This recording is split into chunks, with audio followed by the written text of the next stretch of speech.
aujourd'hui, nous allons aborder un sujet préoccupant, celui de l'esclavage en Libye, incluant bien sûr le phénomène des migrations clandestines. C'est ce qu'on appelle le papatoya positif, le papatoya utile. Aller faire papatoya pour ne rien dire, c'est ça. C'est de ça qu'on a besoin. Vraiment, félicitations. C'est grâce à vous qu'on sait tout de ce qui se passe à ces endroits-là. C'est qu'il y a longtemps, ça existe. Mais grâce à vous, les gens quand même regardent désormais vers la Libye. Et c'est ça. Ne comptez pas sur moi pour incriminer les autorités libyennes. Non, non, non. Je sais que l'être humain n'est pas à vendre. Vendre son prochain, c'est inhumain, c'est récurrent. Non, c'est pas récurrent. Non, c'est répugnant, c'est criminel, c'est inhumain, c'est inacceptable. On ne peut pas vendre son... Comment tu peux vendre ton camarade Gas? On ne peut pas vendre. Et ces révélations-là, nous en avons besoin. Je profite pour faire des révélations à tous ceux qui s'apprêtent pour les faire des fins d'année. Les révélations. Vous avez des difficultés avec ce mot? Révélation. Tous ceux qui s'apprêtent à fêter les fêtes de cette année maintenant, avec cette histoire de Libye, une fille vient vers toi. Chérie, nous sommes en décembre, on fait comment? Tu dis, moi j'étais en Libye, je viens d'arriver. Bah, putain. Et non, je veux dire que je vais pas m'attarder sur cette histoire de Libyens. Non, laissons ça, parlons de nous-mêmes. Il faut que nous-mêmes on se respectent.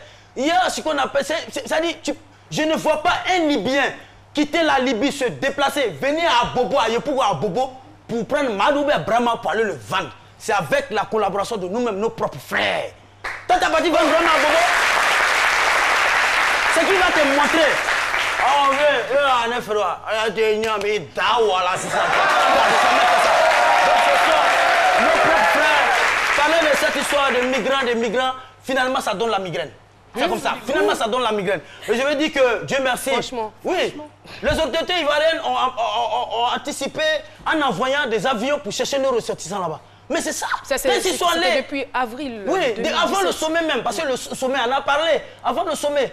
Et ils sont partis. Il y a des gens qui ont refusé de venir. Parce qu'ils sont là. Ils disent non, si je rentre, j'ai pris crédit pour partir, ils vont m'encaisser. En fait, il y en a, mais c'est ça bien même dans l'esclavage même. Il y en a aussi. C'est-à-dire, il y en a, ils ont tout vendu ici. Pour partir de l'autre côté, aujourd'hui, c'est eux, on vend. C'est quoi? Il faut revenir au pays. Merci. Il faut revenir au pays.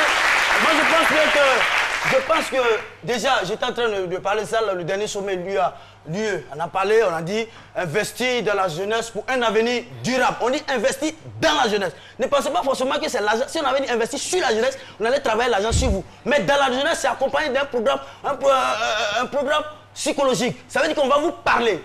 Restez chez vous. 1 million. Pour aller de l'autre côté, 1 million, tu peux faire beaucoup de choses avec ça. Si tu fais beaucoup de choses avec 1 million, moi, désormais, j'ai décidé pour apporter mon soutien à tout ce qui se passe en Libye, pour les soutenir. Ce sont mes frères. Je m'en vais en Libye. Il faut dire que je pars pour la Tunisie au départ, parce qu'on m'a fait comprendre que c'était un pays où on pouvait avoir des facilités en fait, que ce soit sur le plan académique ou alors sur le plan, on va dire, professionnel. Donc une fois là-bas, vous vous rendez compte que ce n'est pas le cas. Vous vous rendez compte que la réalité est tout autre. Voilà comment je fais pour me retrouver en Tunisie en fait. À quel genre de réalité vous étiez confronté? Écoutez, quand vous êtes en Tunisie, vous avez d'abord en tant que noir, parce qu'il faut le dire ainsi, vous avez des difficultés à avoir une carte de séjour par exemple. C'est très compliqué d'avoir une carte de séjour. C'est très compliqué d'exercer en fait sa profession en tant qu'étranger. Donc l'étranger n'a pas le droit, entre guillemets, de faire, d'exercer sa passion. Vous êtes tout le temps obligé de faire des petits travaux pour pouvoir survivre. Ça, c'est pour ceux qui y vivent jusqu'à présent d'ailleurs. Donc, ce n'est pas possible pour un étranger de s'en sortir, en fait, de vivre de sa passion en Tunisie. Alors, vous, c'était pas la Libye, hein, votre destination? Non, c'était pas la Libye. Vous étiez juste en Libye, en Tunisie, pardon, oui, pour des études. Voilà, exactement. D'accord. Voilà. Et je veux dire que là, vous êtes déçu, un peu déçu quand même, de voir que ce à quoi vous vous attendiez... C'était pas le cas. C'était pas. Et j'étais pas seul. Quand j'arrive, je constate que c'est pas ça. Et des gens ne font qu'arriver sans être informés. Des gens qui viennent d'horizons divers, en fait, Cameroun, Côte d'Ivoire, Niger, un peu de partout, en Afrique subsaharienne. Donc, ils arrivent dans le Maghreb sans être informés de la réalité du terrain. Alors, c'est comme ça que j'ai décidé de me déguiser en loup solitaire. Justement, pour pouvoir parler la question venait parce que je me dis, d'étudiant, de votre statut d'étudiant, qu'est-ce qui vous transforme en lieutenant Colombo ou en loup solitaire? Vous voyez, quand j'arrive, moi j'ai l'instinct de survie d'abord en moi qui m'anime. Alors quand j'arrive en Tunisie, le premier constat, il y a une forte communauté ivoirienne. C'est la communauté subsaharienne la plus représentée en Tunisie. Alors quand vous arrivez là-bas, quand vous voyez les conditions dans lesquelles ils vivent, quand vous voyez les sacrifices qu'ils ont faits pour pouvoir arriver là et pour sortir par la Libye, vous dites qu'il faut faire quelque chose. On ne peut pas laisser continuer en fait.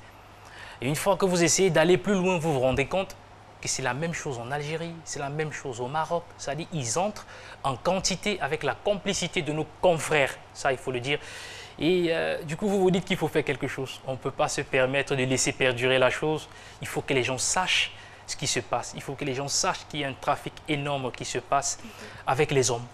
C'est pourquoi j'ai décidé de me déguiser en loup pour pouvoir affronter tous ces obstacles-là et mettre au dehors et devant vous de la commencez scène. par quoi?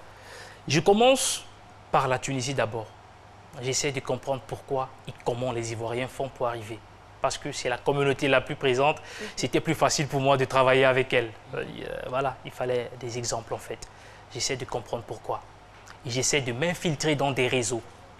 Pour, voilà, en tant que traître, il faut le dire ainsi. Parce que pour pouvoir travailler avec eux, vous devez faire semblant d'être les leurs. Donc je me suis infiltré dans plusieurs réseaux. Et je me rends compte que ces gares sont organisées en gouvernement. Vous avez un président, vous avez des ministres, vous avez des généraux qui sont subsahariens, qui sont spécialisés dans la venue et la vente de nos confrères. Vous découvrez ce réseau une fois que vous l'infiltrez ou c'est avant une fois que je l'infiltre. Vous faites une enquête, vous faites des études. Exactement, je l'infiltre. Au départ, on va dire, il y a des gens qui viennent. Comment ils viennent? Il faut savoir comment ils viennent, qui les fait venir. Vous décidez d'entrer en contact avec des gens, comme quoi vous aussi, vous êtes passeur. Vous n'avez pas le choix. Pour avoir des infos, vous devez faire partie de la chaîne. Vous rentrez dans le réseau, vous vous rendez compte que ce sont les gens qui vivent le mieux ici en Côte d'Ivoire, au Cameroun. Ce sont ces gens-là qui ont des grosses voitures, voilà, qui circulent dans nos rues à la recherche de la marchandise. Et la marchandise, ce sont nos frères, à qui on propose un bonheur absolu dans le Maghreb. Ces derniers vont jusqu'à vendre tout ce qu'ils ont. Petits commerces, les plantations, etc. Moi, je me dis que ce réseau-là, il doit être quand même assez outillé pour savoir qui est avec eux et qui ne l'est pas. Bien sûr. Vous comprenez? Donc, vous êtes venu forcément peut-être avec des informations, avec de la matière pour pouvoir les convaincre. Oui. Parce qu'ils ne peuvent pas faire confiance aux premiers venus. Premièrement, un journaliste peut s'infiltrer, quelqu'un de la police peut s'infiltrer, quelqu'un des services secrets peut s'infiltrer. Vous avez forcément donné quelque chose. L'argument que j'utilise en fait, c'est de pouvoir développer le business au Cameroun. Là-bas, le business n'est pas aussi développé que ça. Alors, à chaque fois que vous avez devant vous un potentiel partenariat, vous n'hésitez pas. Et celui qui m'a fait venir en Tunisie, c'est également l'un des leurs. On a gardé le contact. Quand j'ai essayé de parler de lui, voilà, ils étaient tout de suite d'accord.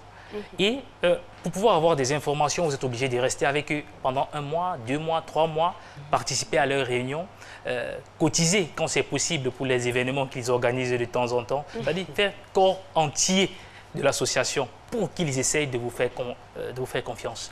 Donc c'est là l'astuce que j'ai utilisée, c'est-à-dire vouloir développer le business au Cameroun. Parce que comme vous le savez, au Cameroun et la Tunisie, il n'y a pas de free visa. Donc on est obligé de contourner par le Tchad ou par le Niger pour pouvoir rentrer plus facilement en Libye, contrairement aux Ivoiriens et la Tunisie. Vous étiez quand même conscient du danger auquel vous vous exposiez? Effectivement, je savais ce qui m'attendait dans la mesure où mes proches, mes amis et même ma famille étaient totalement contre ce que je faisais. Mais il y avait une force en moi qui m'animait. Il y avait quelque chose qui me poussait, qu'il fallait que je fasse quelque chose en fait. Donc, pendant bien longtemps, je ne pouvais pas communiquer avec mes propres parents parce qu'ils n'étaient pas d'accord avec ce que je faisais. Mes amis, même chose, même mes voisins, tout le monde était contre en fait. On me disait que c'était de la folie ce que je faisais.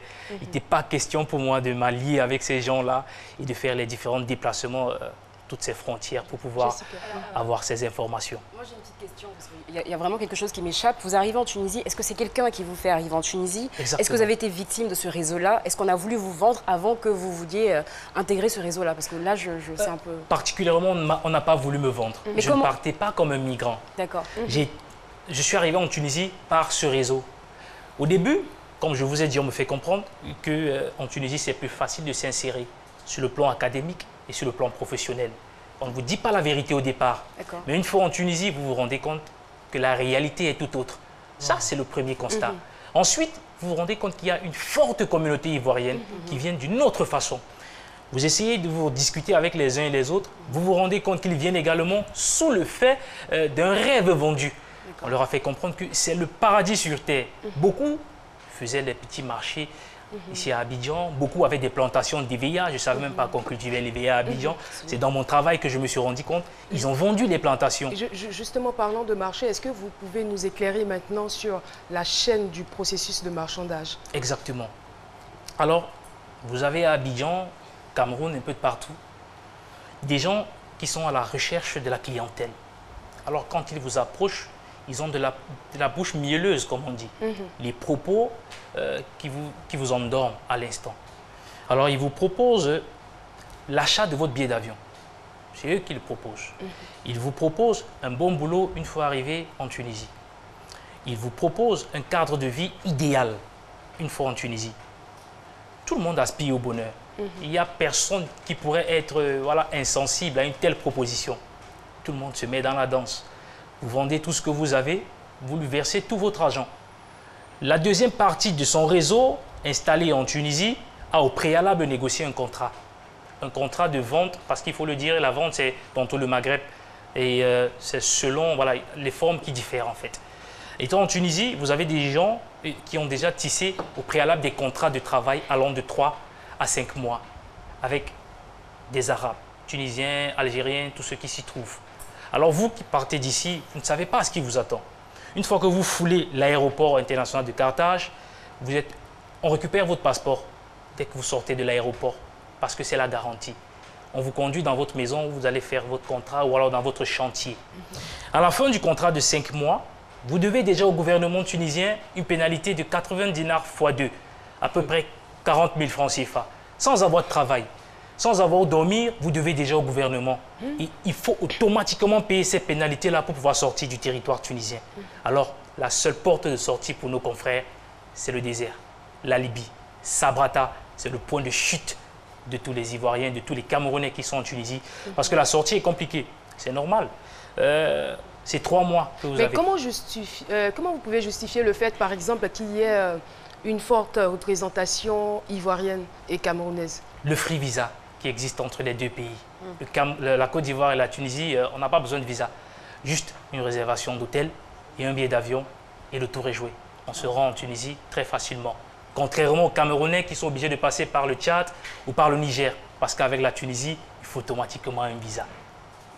Ça se passe quand vous êtes en situation irrégulière, c'est ça? Bien sûr. Et on va dire 90% des subsahariens en Tunisie sont en situation irrégulière.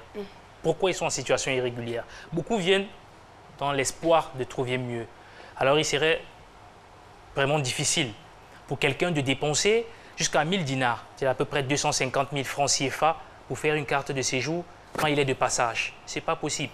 Et comme beaucoup viennent sous contrat, après 5 mois, ils ont déjà une pénalité. Et après ces 2 mois de pénalité que vous devez payer, c'est difficile pour les autorités de vous faire une carte de séjour. Ce n'est pas possible. Donc, ils sont obligés de jouer à Tom et Jerry avec les policiers, attraper un petit boulot comme ils peuvent. Après 6, 7 mois, 8 mois, 1 an, quand ils réussissent à épargner à peu près 2000 dinars, c'est l'équivalent de 400 000 francs CFA, pour rentrer en Côte d'Ivoire, par exemple, la pénalité s'élève à 1600 dinars. Qui revient à combien de francs CFA? 1600 dinars, c'est à peu près les 300, on va dire 80 000. 380 000, exactement. Il vous reste 400 dinars qui ne payent même pas le billet d'avion. Pensez-vous qu'après 1 an, cet Ivoirien-là va rentrer dans son pays bredouille? Il préfère donner ces 2000 dinars qu'il a pu garder au passeur pour prendre l'autre route qu'on connaît tous. La route de Sabrata, en fait. C'est le point de chute situé à l'ouest de Tripoli, à 60 km de Tripoli. Sabrata, c'est le point de départ. Les embarcations vers l'île de Lampedusa en Italie. Et bienvenue les catastrophes. Et les vidéos, comment est-ce que vous arrivez à les réaliser? Vous arrivez en tant que passeur. Moi, j'arrive en tant que passeur. Je ne suis pas migrant. J'arrive en Libye, j'arrive dans tous ces pays-là, Algérie, à Guadeloupe, etc., comme un passeur, comme membre du réseau. Je me fais protéger par les subsahariens, ça il faut le dire ainsi. Un Nigérian, qui assurait ma protection pendant tout le séjour. Moyennant quelque chose. Bien sûr. Un Ivoirien qui a assuré ma protection pendant quelques temps de la Tunisie jusqu'en Libye. Alors, une fois que vous êtes là-bas, puisque ce sont eux, en fait, les ramificateurs, il faut dire ainsi. Donc, c'est par eux que passe la marchandise. C'est vraiment un réseau bien organisé. Hein. C'est fissuré. Comme je vous le disais tantôt, ils sont constitués en gouvernement. Vous avez un gouvernement, le président des passeurs, les ministres, les généraux. Mais là, vous occupez quel poste ministériel là-bas quand vous avez... J'étais un membre, en fait. Alors moi j'ai envie de savoir, votre situation financière quand vous étiez en Tunisie, elle était comment? Parce que mine de rien, c'est vrai que vous êtes infiltré pour aider les autres, mais vous recevez quand même de l'argent de ces prestations-là. Tous ceux qui sont là-bas, ils ont des difficultés notamment, donc je veux savoir, est-ce que vous aviez votre carte de séjour? Est-ce que votre situation était assez confortable pour ne pas penser justement à basculer de l'autre côté? Comment est-ce que votre situation était? Moi je suis entré en Tunisie avec un visa, un visa camerounais, un visa tunisien, depuis le Cameroun. Sauf que, pour faire ce visa, voilà, il y a eu un petit trafic que ces gars ont fait depuis la Tunisie. Donc je suis resté chez moi au Cameroun, j'ai reçu une lettre d'invitation d'une école qui n'existe pas, qui n'existe nulle part. Vous arrivez, on vous laisse passer tranquillement, mais l'école en fait, c'est un trafic que nos compatriotes font de l'autre côté. Alors vous arrivez en Tunisie, vous vous rendez compte que c'est tout à fait différent. Avant d'arriver là-bas, j'ai travaillé dans une société de distribution au Cameroun, dont j'avais mes économies. Je n'avais pas, donc j'étais différent de celui qui venait, voilà, pour, vu que s'il y avait possibilité de continuer les études aisément, je l'aurais fait. J'aurais payé mes études. Donc j'avais un statut différent de celui qui venait bredouille. J'avais mes pièces sur moi, j'avais tout. Donc c'était plus facile pour moi d'être dans ce réseau-là, d'avoir des informations et de participer à les différentes collectes qu'il faisait pour organiser fêtes, etc., etc.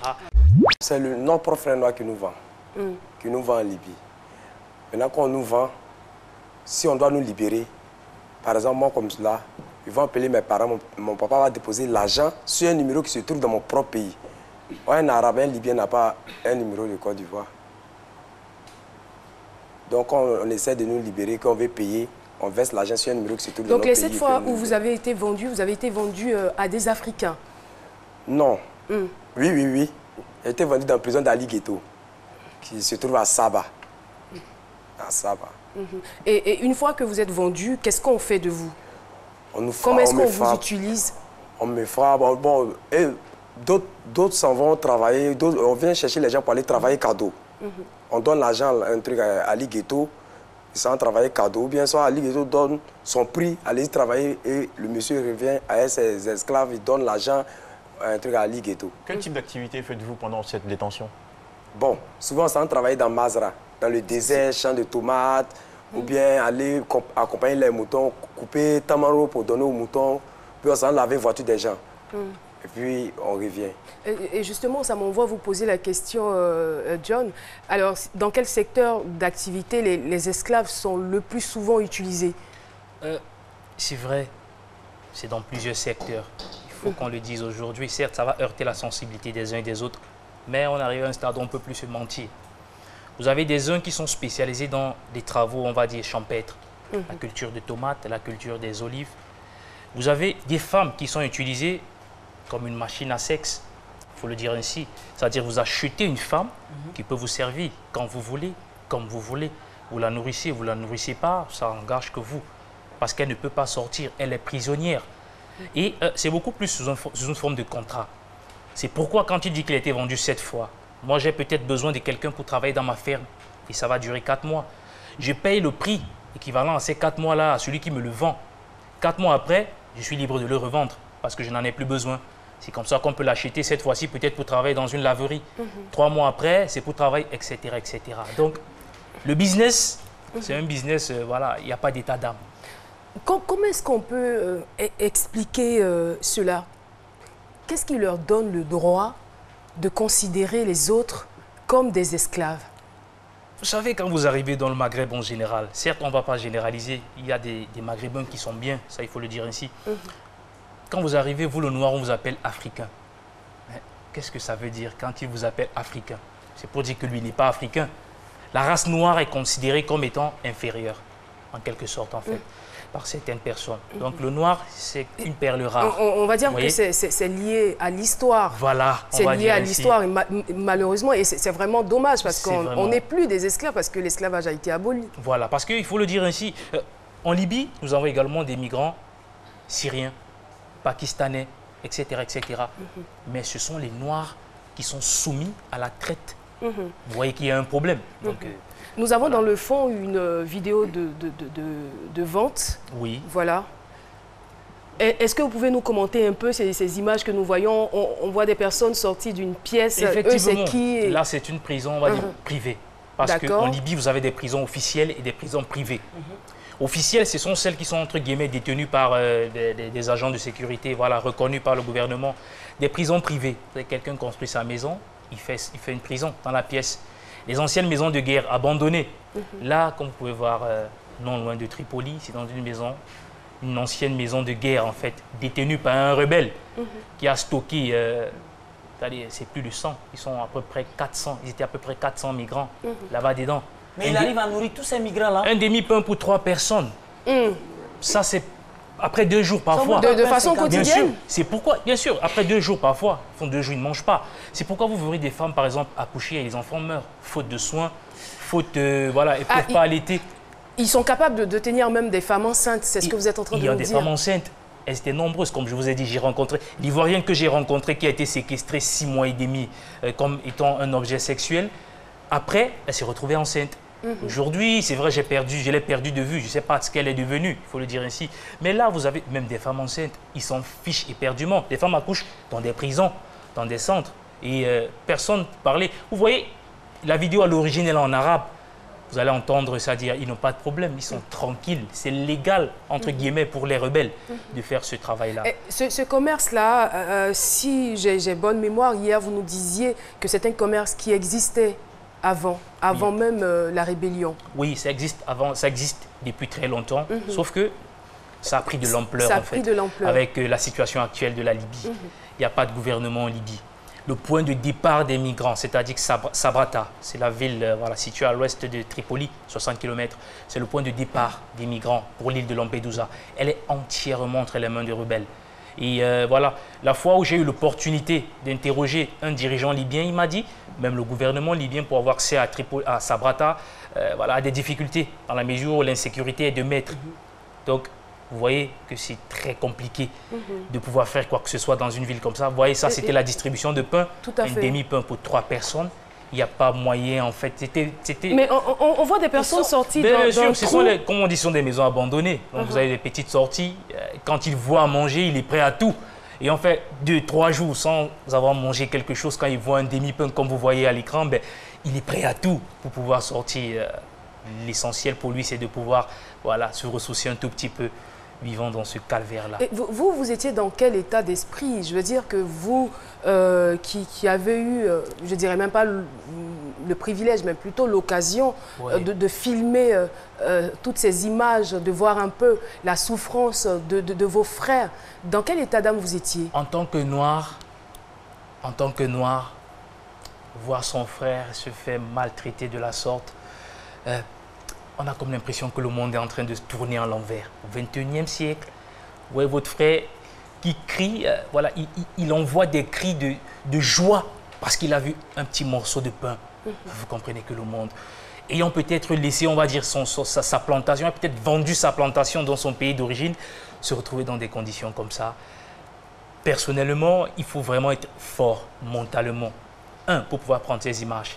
De 2, pour ne serait-ce que discuter avec ces personnes, il faut être super fort mentalement. C'est douloureux ce qu'on peut voir dans le Maghreb. Et vous êtes arrivé parfois de vouloir vous rebellier?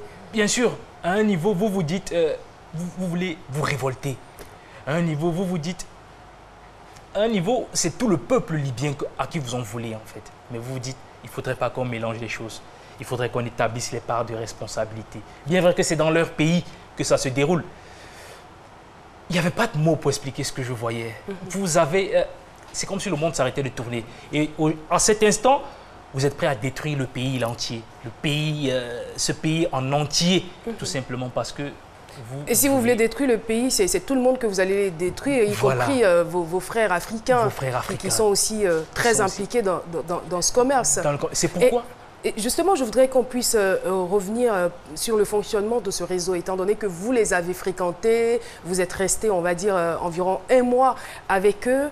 Selon vous, quelles seraient les solutions qu'on pourrait proposer pour démanteler donc ce réseau-là? Les premières solutions partent de chez nous. Vous savez, aujourd'hui, on a les yeux rivés sur la Libye. Mais tant qu'on ne résout pas le problème à la base, bien de l'autre côté, il y aura toujours des entrées. Le renforcement de nos frontières, par exemple, c'est important. Aujourd'hui, ce n'est pas possible qu'un être humain, voilà, un jeune de 15 ans, de 16 ans, réussisse à embarquer, par exemple, dans un aéroport destination de la Tunisie sans que personne ne lui demande où est-ce qu'il va. C'est un problème. Aujourd'hui, il n'est pas possible qu'un jeune Ivoirien parte, par exemple, de Daloa, direction, on va dire, Daloa, oui, parce que c'est un point de départ pour ceux qui partent par le Niger, Agadez. C'est-à-dire, il part en bus sans qu'on ne lui demande, tu vas faire quoi au Niger? Au contraire, on le salue pour lui dire, bon voilà, tu nous salues Kadhafi, tu nous salues la Libye, pour dire qu'il y a un problème au niveau des frontières.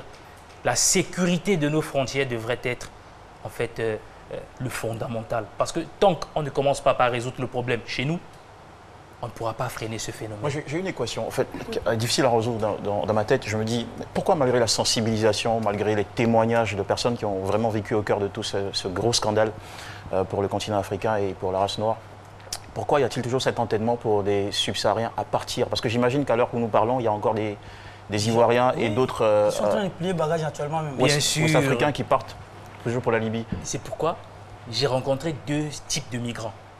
Vous avez ceux qui ont subi de l'atrocité, sont prêts à rentrer dans leur pays. Ils disent, c'est trop, je préfère rentrer chez moi. Mais d'autre part, vous retrouvez des migrants qui vous disent, hors de question que je rentre dans mon pays. J'ai dépensé beaucoup d'argent, parfois j'ai emprunté, parfois j'ai vendu mon petit commerce, je ne peux pas rentrer bredouille. Donc la mort apparaît comme une solution pour ces personnes-là. Ça veut dire l'aide de retour volontaire qui a été mise sur pied. Mais ceux qui rentrent, ce sont effectivement les volontaires. Mais les 3/4 des migrants aujourd'hui vous diront, je ne peux pas rentrer essuyer la honte dans mon pays. J'ai dépensé 1 million, 2 millions de francs CFA pour en arriver là. Comment voulez-vous que je rentre bredouille? Alors, Seni, est-ce que vous voyez dans les différents cas qu'il a cités, parce que vous êtes cordonnier, vous avez économisé votre argent pendant 4 ans, avec la somme de 900 000 francs, vous avez tenté l'aventure. Vous étiez dans quelle catégorie? Moi, j'étais prêt à rentrer dans mon pays. Vous étiez prêt? À quelle étape donc de cette mésaventure? Ça dépend. Ceux qui ne veulent pas rentrer, on ne les a jamais frappés. Moi, j'ai perdu près de 7 Ivoiriens qu'on a formé notre groupe ici pour rentrer. Tous mes amis sont morts. Ils sont morts dans quelles conditions? Dans les prisons privées. D'autres aussi, je me rappelle, une fois, on nous a alignés comme ça, ils ont commencé à tuer les gens. Moi-même, j'ai dit que mon âme se repose en paix. Et Dieu merci, il y a un Arabe qui s'est levé, il dit, il ne faut pas, ils vont faire ça. On ne m'a pas tué, ça restait 3e personne, et puis c'est moi.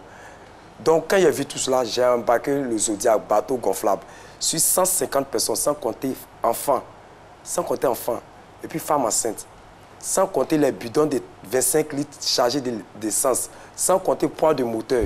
On est arrivé en plein milieu de la route, leur bateau a coulé. Sur 156 personnes vivantes. Et puis, il dit que sur 150, il y a quelque chose de 68 Ivoiriens dedans que je connais. Vous embarquez pour aller où, s'il vous plaît? Pour aller sur l'Italie. Donc, avec tout ce que j'ai vu, et puis le 15 mars, ce que j'ai vu, ils ont fait front derrière notre cou, en train de se tuer entre eux. Chat est venu garer jusqu'à là où moi je dormais. Qui se tuait entre eux? Entre les Libyens. Les rebelles, Les rebelles. Les gars de Grigades et puis les gars de, comment on appelle, Madina. Il y a eu un affrontement entre eux. Et je me rappelle encore le 14 janvier où ils ont tué... Quand il y a l'affrontement, les esclaves se trouvent à quel niveau? Est-ce qu'ils participent? Est-ce qu'ils n'ont pas le choix? Ils amènent comme des boucliers, tout ça? Il faut te cacher. C'est on va dire, pour aller dans le même ordre d'idée, quand il y a les affrontements, parce qu'il faut dire, Sabrata, qui est le point de départ, entièrement entre les mains de 2 groupes de rebelles. Vous avez d'un côté Ahmed El Dabachi, qu'on appelle l'oncle. De l'autre côté, c'est Salamou, en fait. Ils ont bâti leur empire sur le trafic humain des Noirs. Alors, quand il y a les affrontements entre les deux, vous, migrants, en tant que migrants, mais c'est le qui-vive, sauf qui peut. Parce que j'ai perdu également des collaborateurs dans l'attaque du 4 octobre dernier. Il y avait les affrontements, les balles qui passent un peu de partout. Vous, en tant que migrants, au port de Sabrata, dans des maisons abandonnées, dans des tentes, etc. Mais vous cherchez comment faire pour vous sécuriser. Parce que là, les balles, ça vient de partout en fait. Donc c'est un peu ça. Et la traversée dure entre 3 et 5 jours. Donc entre 3 et 5 jours, vous avez la chance de partir de la Libye pour l'Italie. Imaginez 5 jours en pleine mer. Mais John, excusez-moi, c'est vrai que vous avez fait un travail formidable. Vous avez fait une immersion sur le terrain pour nous ramener des images, des histoires vraies. Mais il y a encore cette portion de personnes qui estiment que ce sont des histoires qu'on raconte, histoire de, pour les dissuader d'aller à l'aventure, d'aller vers un futur meilleur. Comment vous réagissez à ça? Comment vous arrivez à faire passer le message? C'est vrai qu'aujourd'hui, certains sont un peu têtus par rapport à ce qui se passe, parce que je ne comprends pas comment on pourrait expliquer aux Africains ce qui se passe en Libye avec des preuves concrètes, mais les gens s'entêtent toujours à s'y rendre. C'est vrai qu'on ne peut pas forcer un individu à rester, mais au moins on devrait faire ce qui est à notre niveau pour le dissuader de ne pas prendre cette route-là. Donc, ceux qui jusqu'ici pensent qu'on est là pour blaguer, je suis parti du Maghreb pour la Côte d'Ivoire, pas parce qu'on n'avait rien à faire, parce que la RTI a jugé important de parler de ce problème. Et parce que je milite depuis très longtemps contre les dangers de l'immigration clandestine. Quand on pouvait voir à l'image, sur le port de Sabrata, des corps qu'on retrouve après. Parce que les médias vous parleront de ça quand il y aura 100 000 morts, quand il y aura 100 morts, 200 morts. Mais c'est tous les 3 jours qu'il y a les naufrages comme ce que vous voyez là-bas, les corps en bordure de plage. Donc, ceux qui pensent jusqu'ici qu'on est là peut-être pour s'amuser, le Maghreb, en fait, on peut rester chez soi et réussir. Prendre cette route-là parce qu'on est à la recherche du bonheur, c'est aller en enfer, tout droit en enfer. C'est le suicide absolu, ce qui se passe dans le Maghreb. Donc, pour dire que c'est une réalité. C'est toute une vie, en fait. Ce n'est pas une mise en scène, en fait. Bien sûr. Et ce que je veux savoir, est-ce que, parce qu'on a remarqué que depuis un certain temps, l'affaire a éclaté au grand jour. Tout le monde en parle, que ce soit sur les réseaux sociaux, suscité bien sûr par cette vidéo que vous avez prêtée à la chaîne CNN. Et voilà, aujourd'hui, il y a une certaine vulgarisation, on va dire, de cette information-là. Est-ce que vous pensez en fait que cela pourrait contribuer à freiner l'élan de certains de nos confrères ou compatriotes? Freiner, comme je disais tantôt, la solution part de chez nous. La solution part de chez nous. Vous voyez un peu? Aujourd'hui, rappelez-vous le 25 novembre dernier, c'est le monde entier qui parlait de ce qui se passe en Libye. Je suis d'accord avec les solutions, mais je voudrais déjà qu'on parle, parce que je ne sais pas si vous êtes toujours en contact avec ces jeunes migrants ou en contact avec ces réseaux. Est-ce que vous pensez qu'il y a quand même une amélioration, que les gens essaient quand même de se calmer un peu par rapport à tout ce qui se dit? En Libye, actuellement, il n'y a pas de changement. La traite suit son cours. Les bateaux continuent d'accoster l'île de Lampedusa en Italie. Les subsahariens continuent à partir de la Tunisie pour la Libye. Du côté de l'Algérie, c'est pareil. Il n'y a pas de changement. Parce que ceux qui s'y trouvent déjà, en fait, dans les pays comme la Tunisie, le Maroc ou l'Algérie, ils sont déjà, entre guillemets, mouillés, comme ils disent. Donc,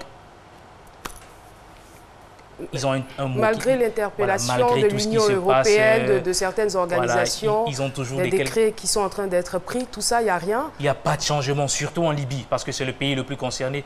Il n'y a pas de changement. La traite suit son cours, les embarcations continuent, les passeurs continuent leur boulot. Tout ce qui se passe, tout ce qu'on peut bien dire, il s'est juste rentré dans ma messagerie pour me dire d'arrêter, pour me menacer.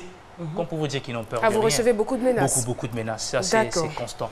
Merci. J'ai même reçu des menaces de mort. Mais bon. Merci en tout cas pour toutes ces informations. Je suis passé juste à côté de la mort. En plein milieu de mer aussi, j'ai vu que la mort était en contact avec moi. Il voulait me prendre. Parce que faire 4 jours sur la mer, sans manger, sans boire, c'était pas facile pour moi. Tous mes amis sont partis. Les Noirs, l'Afrique est partie. 150 personnes. Ce jour-là, ils ont lancé 3 bateaux. C'est un seul bateau qui est rentré. C'est quand je suis arrivé en Côte d'Ivoire... C'était dans quel mois? C'était dans le mois de février. C'est quand je suis arrivé en Côte d'Ivoire, j'ai su qu'un seul bateau est rentré. Parce que le premier bateau, il y avait un jeune qu'on était dans le même quartier, on l'appelle Papa Nassou. C'est quand il a publié sa photo, j'ai su que c'est un seul bateau qui est rentré. Le reste, nous tous, on a coulé. Donc quand il disait tout à l'heure que il y a d'autres qui ne veulent pas revenir au pays. Attends, c'est mon pays, même s'il a pris crédit. Moi, j'étais content qu'on arrivait à l'aéroport et vu lumière de Côte d'Ivoire. Est-ce que c'est tous les Africains ou les Ivoiriens qui ont accepté de venir, de revenir? C'est pas eux tous. Moi, il n'était pas le porte-parole. Dans leur documentaire, j'ai crié plus d'Ivoiriens en Libye, plus d'Ivoiriens. Il n'était pas le porte-parole. Quand on est arrivé, eux tous ont fui. Et il y a certains qui sont restés là-bas. Il y a certains qui d'autres ont caché leur visage. Vous allez voir même, d'autres ont caché. Non, je ne parle pas de ceux qui sont venus. Restés là-bas. Mais quand on a lancé l'appel que la Côte d'Ivoire allait chercher ses ressortissants en Libye, vous avez accepté de venir. Mais il y a certains qui ont carrément refusé ou qui se sont cachés pour ne pas venir malgré la souffrance qu'ils endurent. Il y a d'autres même là qui prient Dieu. Parce que dans la prison, moi, on prenait les gens pour aller les vendre. On les mettait en bas des camions parce que c'est prison de OIM, camp de OIM. Donc quand OIM n'est pas là, on met les gens en bas des camions pour aller les vendre. En bas des trucs, les cars pour aller les vendre. Il y a les Ivoiriens même que je connais, ils se sont décidés, mais ils ont pris la décision même d'aller travailler, faire semblant qu'on allait les vendre. Arrivés en route, s'occuper. S'enfuient, d'autres sont rentrés par la grâce de Dieu, d'autres aussi, c'est quand il y a eu troisième vague, il a appris que d'autres sont morts. En tout cas, moi, je suis revenu.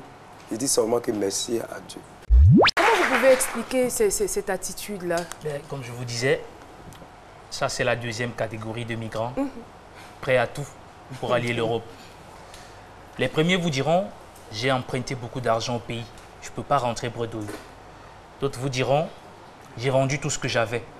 Donc, ils ont la peur. La mort, la peur est inouïe en eux.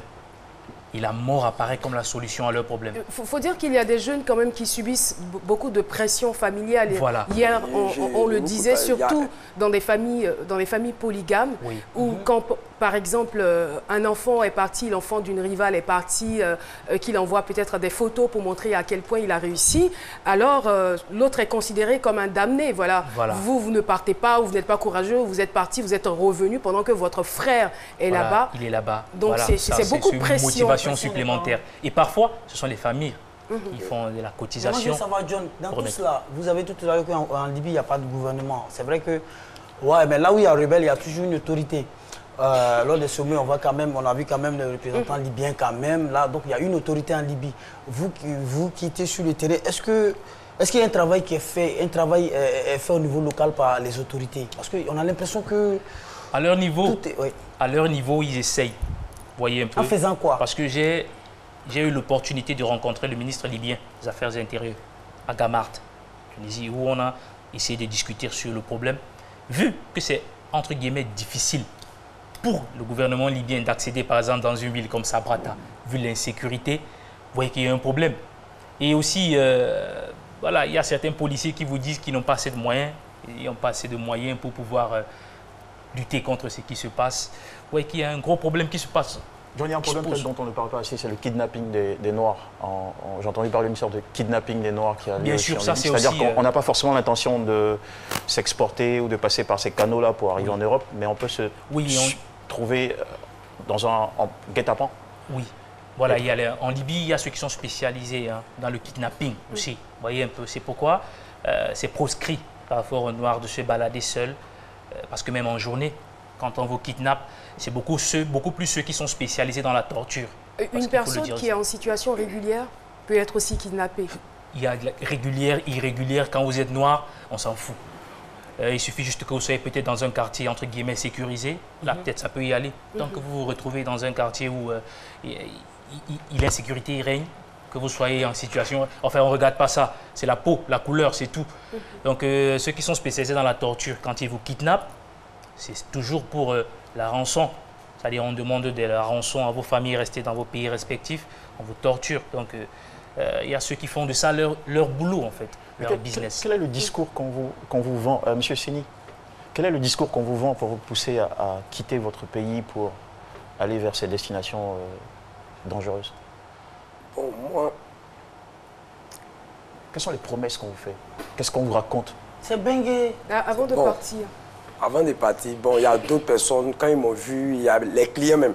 C'est pour ça qu'il a dit, c'est la famille. Mes clients sont mes familles, c'est ma famille. Donc, il y a d'autres qui me disent, mais ce que tu fais, si tu rentres, demain tu rentres en Italie, par exemple, sous formation, automatiquement, quand mon oncle m'a appelé, qu'il a dit, le réseau net là, en même temps, je me suis rappelé qu'il peut partir. Et vous saviez que vous deviez passer par le désert, par la Libye, vous le saviez avant de partir? En tout cas, quand même, il a vu tout ça là. C'est après, en fait, qu'on vous a donné l'itinéraire. Ouais. Parce que vous avez déjà donné une information, vous êtes bon dans ce que vous faites. Voilà. Si vous allez en Europe, c'est sûr que vous allez percer. Et là, quand l'occasion s'est présentée, vous vous êtes dit, franchement... Moi aussi, quand j'ai regardé derrière moi, en tout cas, franchement, quand je regarde derrière moi, la famille... Et justement, donc, au titre des solutions, on dira qu'il faut que nos États africains offrent beaucoup plus de possibilités aux jeunes. Parce que si nous avons tout ici, si nous avons l'essentiel, je dirais, on n'irait pas chercher autre chose ailleurs. Donc voilà, et aussi parlons de sécurité, je pense que c'est aussi un facteur qui encourage certains à partir de l'autre côté. Et j'aimerais aussi mentionner le fait que c'est pas seulement tous les Libyens, tous les Maghrébins ne sont pas pareils. Oui. Voilà. L'esclavage a toujours existé et partout. Seulement, ça arrivait de multiples formes. Il y a partout, hein. Vous le trouvez au foyer, vous le trouvez dans les services, un peu partout. Mais si on essaie de jeter un peu un coup d'œil là-dessus, c'est une expression de la partie sombre de l'Homo sapiens. C'est un mélange de cupidité, de sadisme, de racisme quelquefois, d'égoïsme et d'orgueil. C'est une graine qui est enfouie profondément en nous depuis notre chute et que les nombreuses années d'une soi-disant civilisation moderne n'ont pas réussi à extirper. Autrefois, c'est l'esclavage qui venait s'imposer à nous. Mais aujourd'hui, c'est plutôt nos enfants qui vont à l'esclavage. Il y a lieu de nous poser la question de savoir pourquoi. Pourquoi ces enfants fuient la maison? Pourquoi? Trop fait, il n'y a aucune gandane. Quand la sauce est bonne, quand le repas est bon, on s'attarde à table. Un violent tourbillon, la spirale sans fin de nos désirs nous emporte loin des hommes, avec grand H.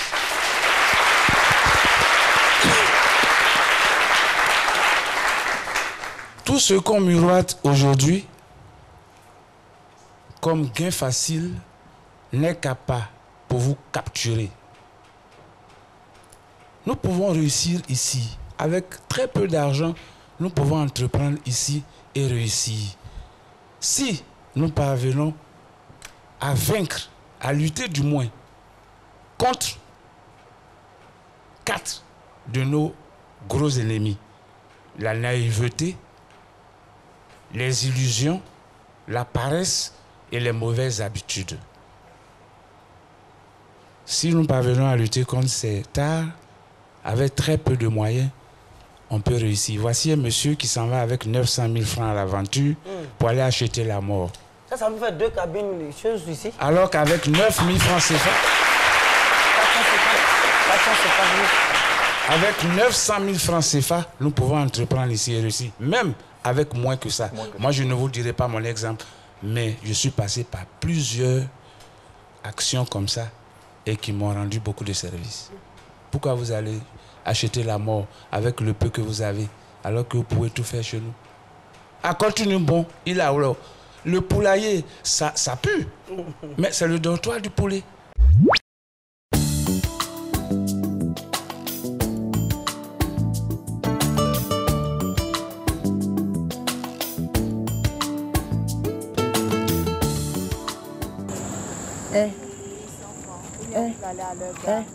Tu fais quoi ici? Je demandais renseignement, je t'ai dit m'attendre là-bas. Renseignement à qui? Elle c'est qui? Je ne la connais pas, ils sont se connaissent. Je ne connais pas, tu la connais pas comment? Toi, je t'ai pas parlé. Je t'ai pas parlé, tu m'as... Toi, je t'ai pas parlé. Tu restes là. Elle c'est qui? Elle passait, je lui ai demandé... Elle passait comment? Donc toi, tu me dis d'attendre là-bas, je suis arrêté là-bas. Donc tu te causais ici. Tu avec un ami qui t'a... Tu causais avec un ami qui t'a... Donc parce qu'il est temps de te causer avec un ami, toi tu te permets de t'arrêter. Je n'aime pas ça. Elle c'est qui? Elle n'a qu'à me dire qui elle est d'abord. Je ne la connais pas, c'est elle n'a qu'à me dire qui elle est. Tu la connais pas comment? Tu la connais pas, elle peut l'arrêter devant toi. Faut pas dire ça devant les gens. Ma chérie, elle n'a rien à voir. Je dis, tu le connais. Tu le connais pas, tu as arrêté, elle te pose elle. Je suis à l'âge. Donc toi, tu poses elle. Tu m'as tu sais que j'aime pas. Ma chérie, je te parle. Donc toi, tu ne le connais pas. Donc toi, tu connais pas les gens. Et puis toi, tu te permets de poser. Mais il y a quoi? Quel renseignement? quand je le regarde, il ressemble à quel renseignement? Il a quel renseignement? Hein? De laisser quoi? Elle n'a qu'à me dire qui elle est d'abord. Elle n'a qu'à me dire qui elle est. Elle n'a qu'à me dire qui elle est. Sinon, ils vont nous regarder ce soir. Elle n'a qu'à me dire qui elle est. Je dis, elle n'a qu'à me dire qui elle est. Elle t'a dit quel renseignement? Toi, tu lui donnais quel renseignement? Toi, tu travailles au ministère du renseignement. Toi, tu lui donnais quel renseignement? Tu lui donnais quel renseignement? Je dis, elle n'a qu'à me dire qu'elle. Il ne faut pas ils vont nous regarder. Hein. Oui, je la connais. Faut pas ils vont nous. Elle n'a qu'à me dire qui elle est. Elle n'a qu'à me répondre. Tu vas essayer dans tes bêtises. Moi, tu me fais arrêter là. Je suis arrêtée, puis tu viens te causer elle. Et puis tu me dis que tu ne la connais pas.